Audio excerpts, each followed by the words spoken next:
nabyo bikaba bigiye mu butumwa. Frère, ce n'est pas possible. Bene data ntabwo bishoboka. Quand nous prêchons le message, Iyo tubwiriza ubutumwa, il prend seulement les bandes, il met là-bas. noneho abantu bagafata kasete bagashyiramo gusa. Que vous commentez, Ariko vous prêchez, urabwiriza, vous commentez. ukavuga ku butumwa. Et les gens croient. Kandi abantu Tout ce que vous dites là-bas, ça fait partie du message. nabyo mu bigize ubutumwa. Des vanités, dit l'Ecclésiaste, toutes les vanités, vanités.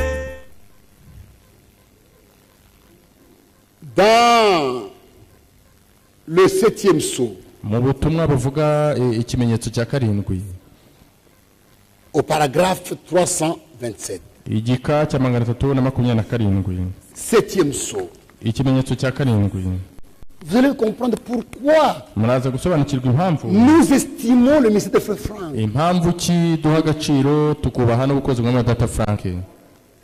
Il est en rapport avec ce message. Bufite aho buhuriye n'ubutumwa.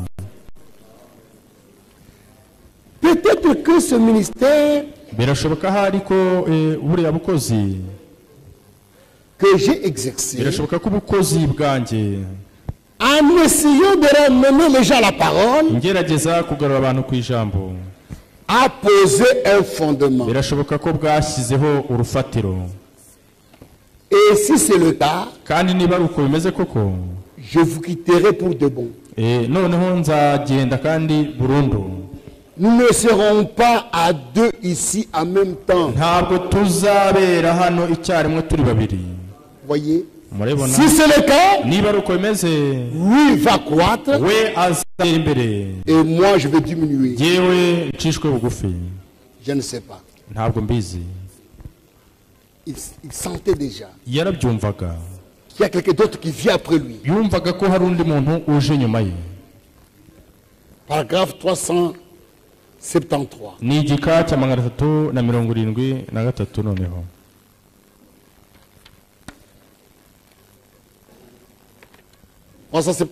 Igika cya 373. Ça c'est la prière de Frère Branham. Iri ni isengesho rya Data Branham. Et dans la prière, vous savez que chacun exprime ce qu'il a en lui. Kandi murabizi ko mu isengesho umuntu avuga mu by'ukuri ibiri mu mutima we. Et Frère Branham prie. Mwene Data Branham yari arimo asenga. Oui, Seigneur, Aravuga ati noneho mwami, je te prie de m'aider. ndagusaba umfashe. Je commence à dépérir. Ntangiye gusubira inyuma. Je sais qu'il ne peut plus me rester beaucoup de jours. Ndabizi ko ntasigaranye igihe kinini. Aussi, je te prie de m'aider. None ndikugusaba umfashe. Permets que je sois fidèle Unyemerere nkomeze kuba uwiringirwa mwami. et honnête et sincère, Nkomeze kuba uwiringirwa kandi umunyakuri. afin que je puisse porter le message aussi loin que j'ai été destiné à le porter. Kugira ngo mbashe kugeza ubutumwa kuri hashoboka naba naragenewe kubugeza. Et quand viendra le moment Noneho igihe nikigera où je devrais me reposer, ubwo igihe cyo kuruhuka kwanjye kizaba kigeze, quand j'arriverai au fleuve ubwo nzaba ngeze ku ruzi, et que les flots commenceront à m'emporter, ubwo imiraba izatangira kuntwara. oh Dieu, Oh mana, permets que je puisse remettre cette bonne épée à quelqu'un d'autre. uzemere shyikiriza iyi nkota nziza undi muntu. Permets que je puisse remettre cette bonne épée à quelqu'un d'autre Uzemere shyikiriza iyi nkota nziza undi muntu, qui s'en servira avec honnêteté, Seigneur, nawe uzayikoresha mu budahemuka, et qui portera la vérité. maze agatwara ukuri. Accorde-le, Seigneur. Ubyemere ubimpe mwami. Jusque-là, Kugeza aho ngaho aide-moi umfashe, à être fort, umfashe en bonne santé, kugira ngo ngire ubuzima bwiza, ndetse ngire n'umwete dans sa prière. mu isengesho rye. Il savait qu'après lui, Yari azi ko nyuma ye il y aura quelqu'un d'autre. hari undi muntu uzaza. qui va continuer avec le message. uzakomezanya ubutumwa. Dans la prédication, se ranger du côté de Jésus. Mu butumwa buvuga ngo guhagarara ku ruhande rwa Yesu. Paragraphe 62. Igika cya 32. Voilà, me dit ceci. Mwenda Branham avuga ati Il y a trois choses qui pourraient m'arriver. hari ibintu bitatu bishobora kumbaho. Il y a trois choses Hari ibintu bitatu qui pourraient m'arriver. bishobora kumbaho. C'est soit Yenda la fin de hari ma route. yenda hari n'iherezo ry'urugendo rwanjye. Pour permettre à cet autre d'entrer en scène. Kugira ngo mve mu nzira uriya nawe atangira akazi. Je lui ai frayé le chemin namuharuriye inzira pour qu'il prenne la relève. kugira ngo nawe abone uko akomerezaho. Parce que rappelez-vous, kubera ko mwibuke celui qui vient uriya uje prêcher kubwiriza se tiendra sur la parole, azahagarara ku ijambo, restaurer la foi des enfants à leur père. kugarura kwizera kw'abana kuri ba se. Voyez, Murabibona, il dit qu'il y vient après lui aravuga ko hari undi uje nyuma ye pour continuer avec le message. kugira ngo akomezanye ubutumwa. Dans la prédication, l'esprit de vérité. Mu butumwa buvuga ngo umwuka w'ukuri, L'esprit de vérité, umwuka w'ukuri. paragraphe 20. Igika cya 20.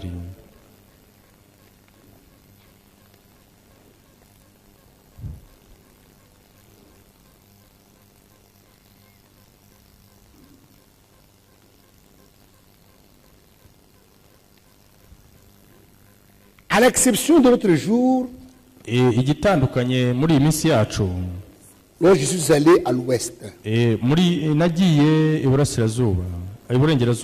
vous avez joué la bande, beaucoup parmi vous. Abenshi pense que vous bumvise iyo comprenez. kasete. Je ne sais pas ce que.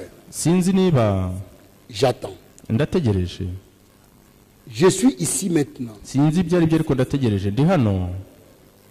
Je ne sais pas pourquoi. Ntabwo nzi impamvu. Je ne fais qu'attendre. Yewe ndategereje gusa nta kindi.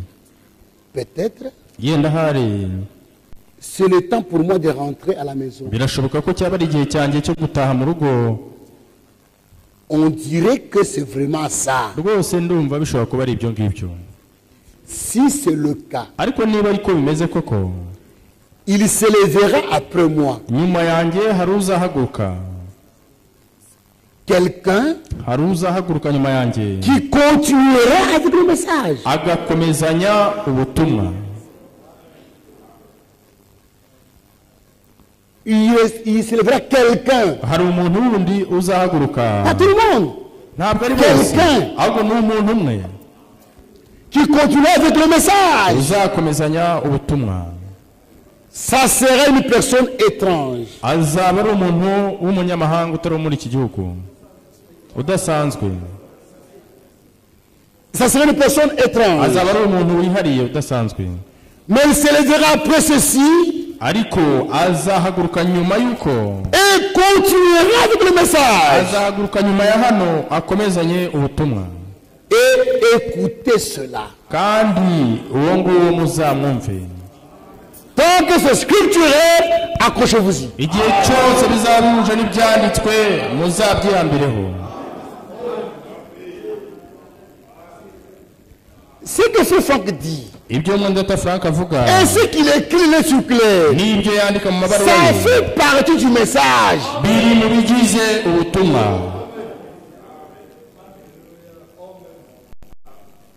Quand nous lisons Branham, Iyo dusomye Mwendata quand nous lisons Branham, Franck, iyo dusomye ça Frank, fait partie du message. byose bigize ubutumwa bw'igihe. Parfois, je ne comprends pas. Rimwe na rimwe ntabwo nsobanukirwa. Quand Dieu appelle un homme, Iyo Imana ihamagaye umuntu dans chaque âge, muri buri gisekuru, quand Dieu suscitait un homme, iyo Imana ihagurukije umuntu, il y avait d'autres hommes à côté de lui pour appuyer pour travailler dans ce igihe message. cyose Imana yahagurutsaga n'abandi iruhande rwe wo kumufasha muri ubwo butumwa. Le messager de l'âge d'Éphèse, intumwa y'igisekuru cya efeso c'est Paul. ni pawulo, C'est lui le messager. niwe ntumwa y'igisekuru. Comme c'est Paul le messager, Noneho nk'uko pawulo ariwe ntumwa, ne lisez pas Luc. noneho we gusoma Luka, Ne lisez pas Matthieu. noneho ntugasome na Ne Matayo, lisez pas Marc. we gusoma na Mariko, Ne lisez pas les actes. noneho we gusoma Ne n'ibyakozwe lisez n'intumwa. pas l'épître de Pierre. Ntusome Ne lisez pas Jude. Petero, Ne lisez pas Jacques. ntusome Yuda, ntusome Yakobo. Donc c'est le message. None ubutumwa ni bwava noneho. Même les écrits de Marc, de n'inzandiko Luc, za Mariko, tout ça, ça n'izandiko fait partie du message du commencement. byose byari mu bigize ubutumwa bw'igihe cy'igisekuru cya mbere. Frère, ce qui m'a toujours étonné, Bene data, icyakunze kuntangaza c'est l'humilité des hommes de Dieu. ni uguca bugufi kwaranze abakozi b'Imana. Paul, le messager, Pawulo intumwa, avec la grâce qui lui avait été faite, intumwa y'igihe n'ubuntu Imana yari yamugeneye. Jésus le ressuscité, lui a Yesu parlé, lui a révélé wazutse, l'évangile. baravuganye amuha ubutumwa. Il était tellement humble Yari aciye bugufi cyane qu'il est allé comparer son message avec l'enseignement de Pierre. ku buryo yajyanye ubutumwa bwe kugira ngo bugereranye n'ibyo Petero yigishaga. Comment expliquer ça? Ni gute ibyo ngibyo wabisobanura? Comment expliquer ça? Ni gute wasobanura ibyo Oui, ngibyo? le messager, We intumwa y'igihe il a la révélation, afite guhishurirwa, mais il n'a pas dit, c'est moi, Dieu va ariko ntabwo parler. yavuze ngo ni Il jyewe était tellement Imana humble, yamvugishije, ahubwo humble. yaciye bugufi Il était cyane, rendu arahaguka voir ce qui avait commencé avant lui. ajya kureba abamubanjirije, Et il dit que pour ne pas courir en vain, aravuga ati kugira ngo ahari ntirukire ubusa. il est allé comparer sa révélation à ce que les apôtres avaient reçu avant lui. ajyana guhishurirwa kwe kugira ngo kugereranye n'intumwa zakira ubutumwa mbere ye. Frère, Benedata. si un homme comme Paul a fait ça, Murebe umuntu nka Pawulo ibyo yakoze. les gens de Bérée, Abantu b'i Beroya dans Actes, bo mu byakozwe intumwa ils ont entendu Paul, bumvise Pawulo le messager. intumwa y'igihe. Paul a prêché, il Pawulo termine, arabwiriza, il commence à contrôler ce que Paul a prêché arangije batangira kugenzura ibyo pour Pawulo voir si c'est yabwirije, conforme aux Écritures. kugira ngo barebe niba bihuza n'ibyanditswe. Si tu es un vrai croyant, Niba uri uwizera by'ukuri, tu n'auras peur, tu n'auras pas peur ntabwo de uzagira comparer ce message aux bwo Écritures. kugereranya ubu butumwa n'ibyanditswe. C'est vrai. Nibyo.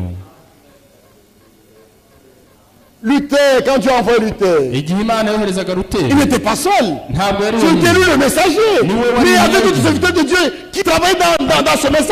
hari abandi bakozi b'Imana bakoranaga nawe muri ubu butumwa. Quand Dieu a envoyé Wesley, Igihe il Imana n'était pas yoherezaga seul. Wesley, ntabwo yari Il restait wenyine. d'autres serviteurs de Dieu Yahagurukiye qui travaillaient dans ce abakozi message-là. kugira ngo bakorane nawe muri ubwo butumwa. Dieu a envoyé Frère Branham. Imana Il n'est yohereje pas Mwene seul. Branham, ntabwo ari wenyine. Vous êtes là, vous aussi. Namwe muri Vous abo. travaillez dans ce Kugira message. ngo mukorere muri ubu butumwa. Tu peux dire des choses formidables. Ushobora gukora ibintu, kuvuga ibintu bikomeye Mais cyane, conforme au message ariko et bihuje à la n'ubutumwa, Bible. bihuje na Bibiliya. Et je dirais un jour, Kandi navuga umunsi umwe, frère tel a dit ça. nkavuga ni mwene gatanu na kabiri Ça fait partie du message. nabyo bikaba bigiye mu butumwa. Frère, ce n'est pas possible. Bene data, ntabwo bishoboka. Quand nous prêchons le message, Iyo tubwiriza ubutumwa, qui prend seulement les bandes, il met là-bas, noneho abantu bagafata kasete bagashyiramo gusa, mais vous commentez, ariko prêchez. urabwiriza, vous commentez, ukavuga ku butumwa, et les gens croient. kandi abantu Tout ce que vous bakizera. dites là-bas, Bya ça bintu fait partie byose du uvuga, message. nabyo biri mu bigize ubutumwa bw'igihe. Oui. Murabibona?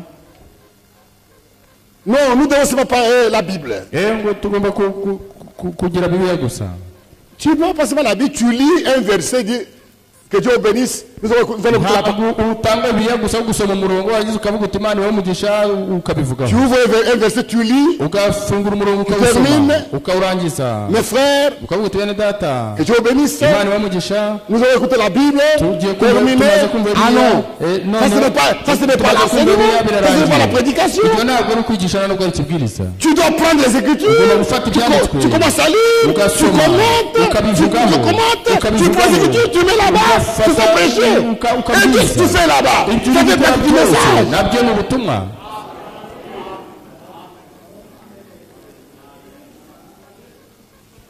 Tous ces gens que vous avez amenés au baptême de Jésus-Christ, est-ce que vous avez les brochures? Vous avez prêché en vous appuyant sur la Bible, en montrant aux gens que ce qui a été révélé dans cet âge.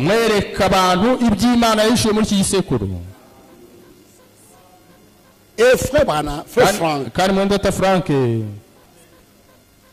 Dieu l'a établi expressément pour continuer avec le message. Franck n'est pas un messager. Il n'a pas de message propre. Il n'a pas de révélation propre. Il continue avec le message. Disant aux gens, sortez de la dénomination, sortez de la confusion, référez aux Écritures. Toutes les circulaires de Frère Franck sont écrites pour nous amener le prédicateur à revenir à la Bible. Qu'est-ce que Franck a enseigné qui est en dehors de message? J'ai toujours demandé, montre-moi.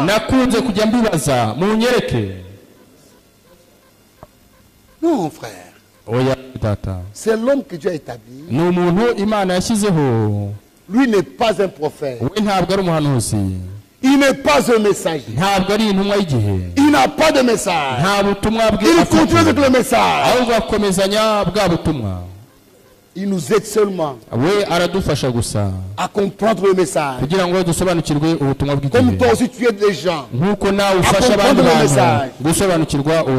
C'est son travail. Et c'est un enseignant. C'est un enseignant. Comme enseignant, comme docteur, il met dans ce message quelque chose à sa place. Frère Branham est un prophète. Comme tous les prophètes. Comme tous les prophètes. Il pouvait mélanger deux choses dans la même phrase. Il était un prophète. Il parle comme tous les prophètes. Il peut prendre deux événements et les mettre dans la même phrase. Mais il faut maintenant d'autres ministères pour essayer de mettre quelque chose à sa place.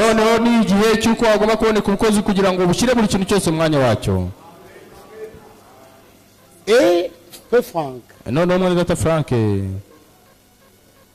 le 2 avril 1962, il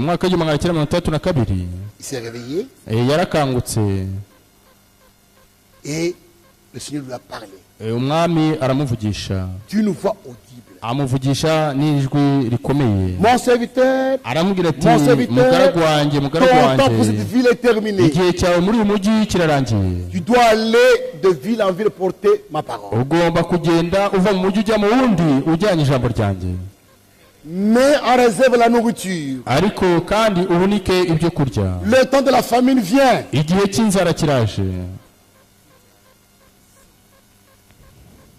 Frère Franck, il n'a pas compris. Il a commencé à stocker la nourriture naturelle. C'était en pleine période de la guerre froide. La ville de Berlin était divisée en deux.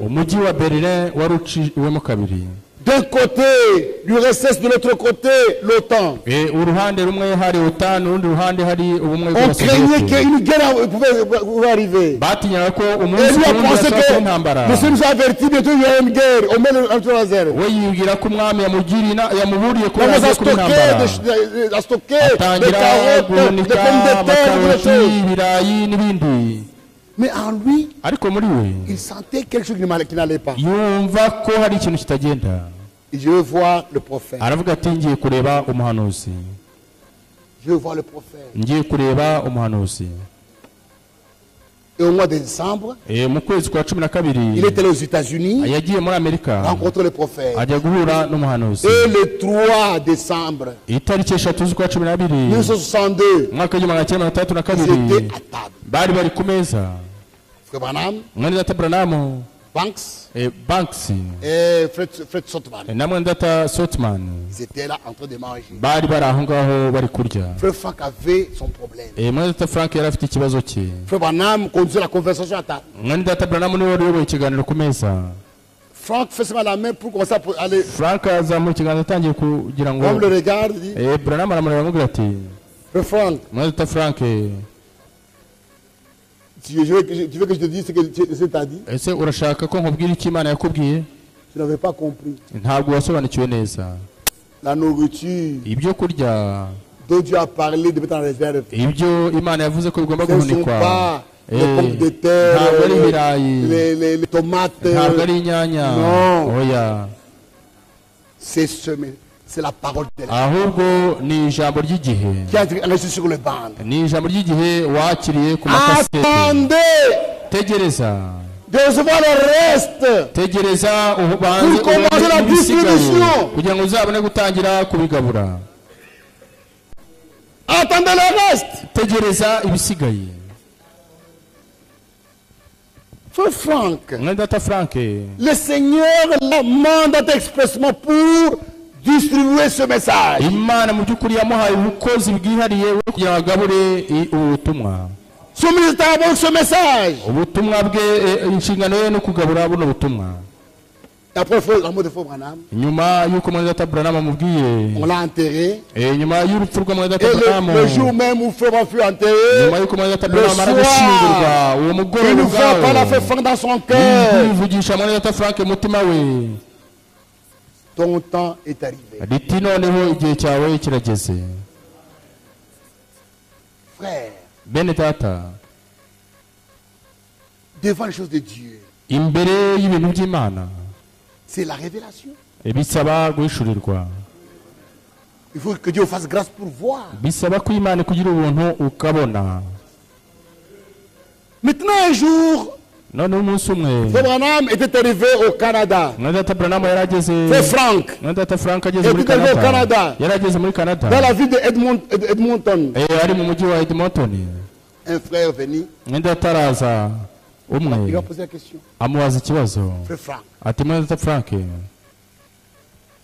avec ce que tu fais dans le monde, ukurikije ibyo ukora byose mu isi, ton message devait être dans la Bible.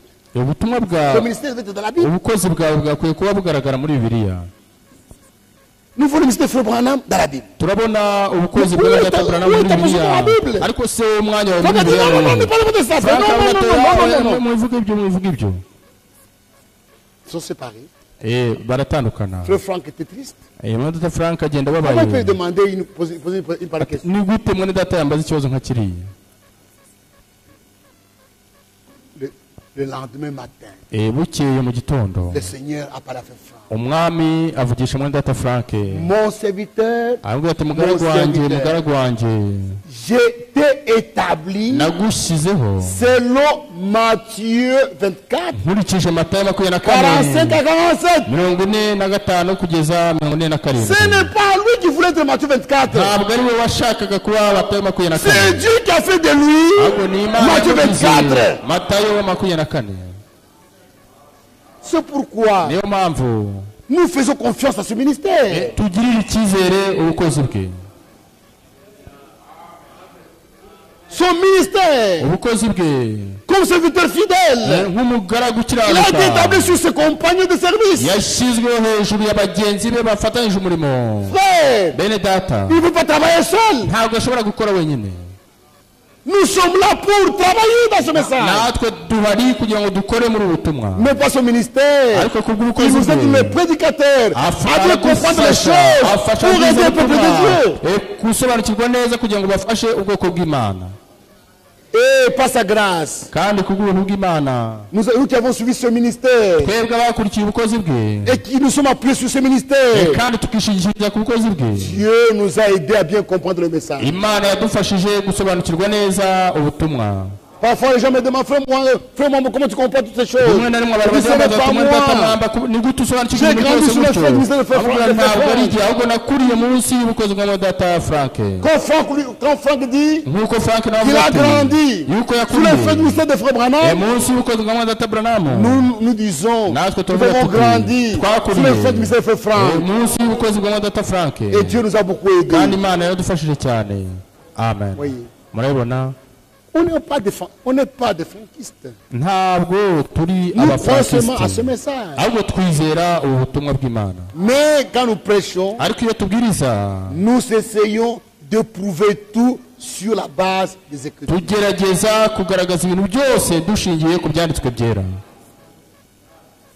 C'est pourquoi n'écoutez pas les fanatiques. niyo mpamvu mwe gutega amatwi Il y a abafana. des fanatiques qu'on dit frankistes. Ce sont des fanatiques. hari abitwa abafrankisite n'abafana. Il y a même parmi eux qui disent hari n'abavuga muri il n'y a bo que Franck qui a le Saint-Esprit. ngo Frank wenyine niwe muntu ufite umwuka C'est le wera. fanatisme. n'ubufana Depuis la Pentecôte, uhereye kuri Pentekote, depuis la uhereye kuri Pentecôte, Pentekote, chaque jour buri est munsi un jour de Pentecôte. ni umunsi wa Pentekote. C'est vrai. nibyo. Frère Franck est un homme comme tout le monde. mwe data Frank ni umuntu nk'abandi bose. Branham était un homme. Branham yari Nous sommes tous umuntu. hommes faillibles. twe turi abantu baneshwa Mais nous comptons sur la grâce de basanzwe, Dieu. ariko ubuntu bw'Imana nibwo twishingikiriza. Que Dieu vous bénisse. Imana ibaho umugisha. On a terminé la question des frankistes et branhamistes. turangije ikibazo cy'abafrankisite n'ababranamisite. Ça va. Autre question. ikindi kibazo.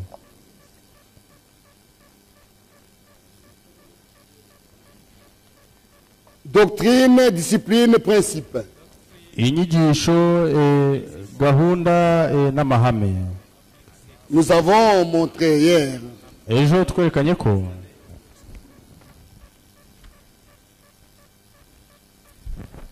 nous faisons partie du corps de Christ. turi bamwe mu bagize umubiri wa Kristo. Notre doctrine, inyigisho yacu on n'a pas à inventer d'autres doctrines. ntabwo tugomba guhimba izindi nyigisho, Nous partageons le même message. ahubwo dusangiye ubutumwa bumwe.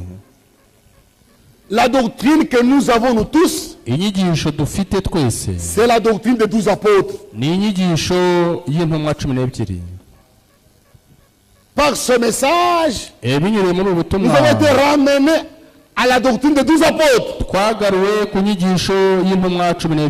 Tout ce que nous devons avoir comme doctrine dans nos églises twese mu matorero yacu est déjà tugomba consigné dans kugira la Bible. inyigisho y'intumwa kandi ni nayo iri muri Bibiliya. Et dans Apocalypse 12, mu byahishuwe igice cya 12, la femme umugore est couronnée. umugore wambaye ikamba. Comment on peut cela? reka tuhasome Apocalypse 12. ibyahishuwe 12.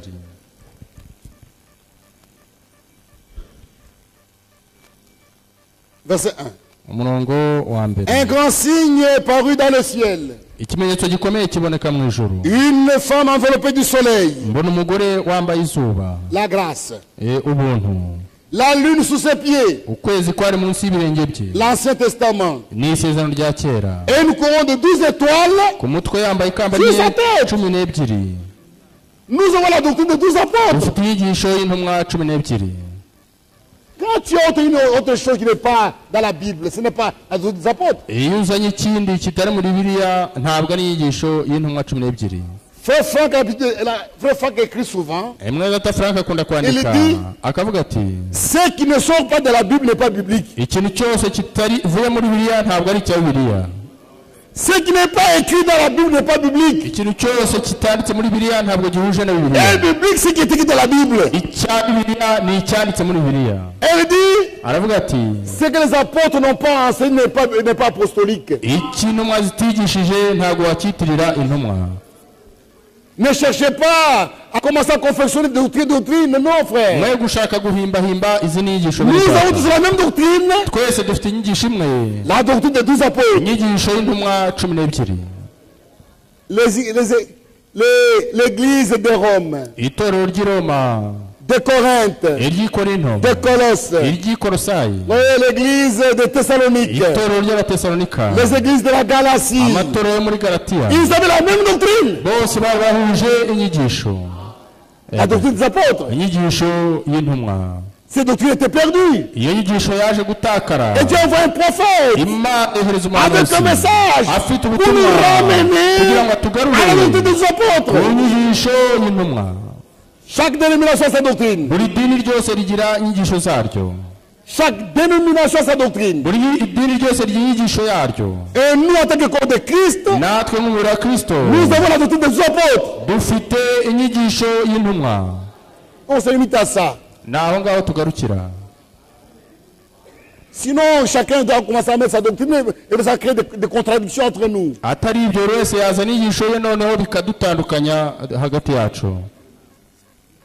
Non. Nous partageons le même ministère. La même parole, le même message. La doctrine que nous devons avoir, c'est la doctrine des 12 apôtres. Et les principes. Et la discipline. C'est ce qui est écrit dans la Bible. On doit suivre ce qui est écrit dans la Bible. Un point c'est tout. On ne doit pas inventer des histoires. Limitons-nous à ce qui est écrit dans la Bible. Et Frère Branham a dit, dans la prédication, je suis contre les religions organisées. Paragraphe 269. 269. Maintenant, inclinons nos têtes. Fermons les yeux et levons nos mains. Et nos voix vers Dieu. Tandis que je vous confie au pasteur, à votre pasteur. Nous sommes heureux de vous avoir ici. Nous ne sommes pas une dénomination. Nous n'avons pas d'autre loi que l'amour. Pas d'autre credo que Christ. Pas d'autre livre que la Bible. Nous n'avons pas de carte de membre. C'est une communion fraternelle dans le sang de Jésus-Christ. Dans Marc de la Bête. Et ici, nous n'avons aucun credo. Nous n'avons aucun credo. Paragraphe 12. Marc de la Bête, paragraphe 12. Et ici, nous n'avons aucun credo. Sinon Christ. Voilà le credo. Et aucune autre loi. Sinon l'amour. Aucun autre livre. Sinon la Bible. Et Christ est le chef. Et la Bible est notre manuel. Et le monde est ma paroisse. Amen. Amen. C'est pourquoi nous devons, en ce qui concerne la discipline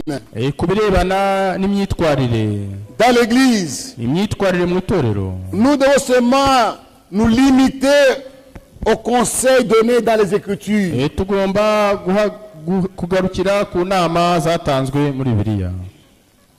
C'est fini. naho ngaho.